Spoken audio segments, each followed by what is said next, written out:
E aí, pessoal, tá com aquele barulhinho horrível no carro e não sabe de onde vem? Sempre dê uma olhadinha aí no alternador. Esse aqui é um caso que acontece muito, pessoal. O amigo não trocou essa peça aí, ó, esse rolamento de cima, de medo de estragar o anel, e acabou tendo que abrir de todo jeito. Olha pra vocês verem, o de baixo também, que é paralelo. E eu vou mostrar pra vocês que como eu tiro esse aqui, ó, pra não estragar nada, nem o coletor, nem o anel e nem o eixo.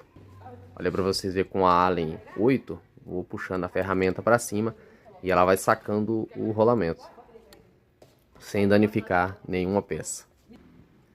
É a forma correta de tirar esse modelo aqui, ó, pra vocês verem. Tem pessoas que serram, né? Mas aí pode passar um pouquinho da serra, ok?